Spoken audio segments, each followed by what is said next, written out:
Oranga Tamariki has released the first independent evaluation on the first trial of the Military Style Academy, which was held last year in Palmerston North. The report rates the pilot well compared with a regular program at a youth justice facility, saying it was good for children. The report by Malatest International did, however, note weaknesses such as too few staff to give enough hours of individual clinical therapy and too little reo or te ao Māori, even though all the youths were Māori and some were fluent. It concluded, despite the early stage of the MSA interventions and the complex needs of the cohort, there are indications of positive changes for many of the youths, including connecting with their whakapapa and each other in the group and health conditions being addressed. One person's feedback called it off the chart success, measured by 0 physical fights in the 3-month residential part, compared to much more fighting in facilities usually.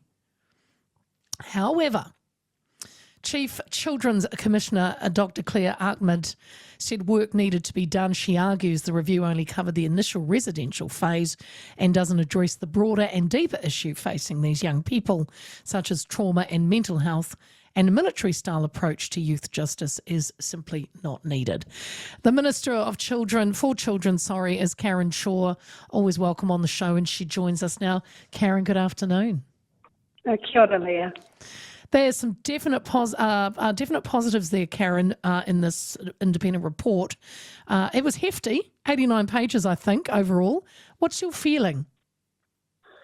It was a very positive overview of what we saw, the results of what we saw, what we put into these young people, wrapping around them, making sure that there was an individualised plan for each young person based on the in-depth assessment that was done before the pilot took place, and it really showed to make a big difference. Can I just touch on a couple of things, though, that were highlighted? I mean, there was a lot in there, I know, but one of the negatives was the clinical team felt their workloads were unsustainable and felt under very high pressure throughout the pilot. Was that something that surprised you, or what did you make of that? Look, this is just a pilot, and so, of course, we'll be addressing those issues moving forward. We will be able to have a more permanent solution to those roles going forward. Of course, this is a pilot with limited resources. It's actually just putting the foundation in place as to what this could look like in the future once legislation is put in place. So, yep, there'll always be positives and negatives when it comes to a pilot. That's the whole point.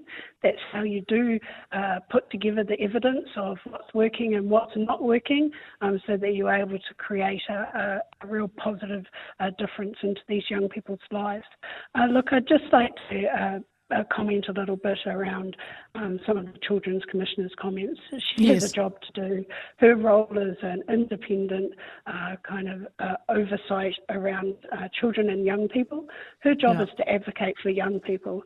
My job is to put into place what voters voted for, and that was to make sure that our communities are safe. We're bringing down youth crime. We're getting less victims within our communities, but also having a rehabilitative approach towards these young people, so that they're not going out and creating more victims in the future. What these young people do with this opportunity is ultimately up to them, but we need to be able to stand here and say we did everything we possibly could to give them these opportunities.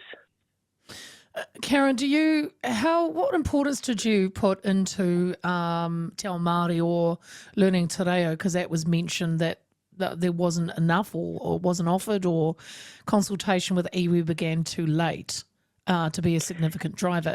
Is that something you react to? Yeah, unfortunately, we were putting this pilot program together at speed in the beginning. There was no confirmation in the beginning as to which youth justice residents we were going to roll this pilot out into. As soon as we confirmed which youth justice residents we were going to use for the pilot, we reached out and we had conversations with local mana whenua. Would we have wanted to have done that earlier? Yes, in the future. That is definitely something that we would do. The positive impact of the involvement of local mana whenua was a big reason towards why this program was so positive, and I look forward to working with them in the future. Well, it's interesting then, because you would have seen Te Pāti Māori's Mariana Mino Kapakingi's released her members' bill, and she wants to start her own basically independent authority for protecting Māori children. And I believe that, she has had some very strong words back and forth with her. The way I read it, though, is this is her bill, I know, Karen, but I'm sure you're aware of it, is that she's saying that Māori should be the sole carers of these children, and they would be the authority. Is that what do you make of that? Look, I'm on the record as saying that all young people in this country deserve to have a positive future. They deserve to wake up in the morning and know that they're safe. What ethnicity is looking after them, to me, is completely irrelevant. It's around their safety. Now, whakapapa and making sure that young people who are very involved within their culture still have that, but safety is first and foremost in every decision that should be made around our young people. But what Maramino is talking about, we currently already do. We have partnership arrangements with local iwi who take on a lot of that role and that responsibility around decision making for young people that are part of their iwi. We have some pilots running at the moment which would allow local iwi to have more involvement in the decision making around young people who belong to that iwi. We need to be working together, not separately, because that just creates another realm of complexity. If you have a mixed child, which department do they go to? Do they go? And making those decisions actually is quite abhorrent to me. Karen, what you've just said, it's just so frustrating that you said that everyone should be working together, and the bottom line for all parties, bipartisan, straight across the line, should be, that whatever child needs help, they're getting their help regardless. But it always seems to fall back, from TPM especially, into, it's got to be Māori or iwi or, mana whenua. That's it. That's first and foremost. It's so frustrating. But you've made your point very clear.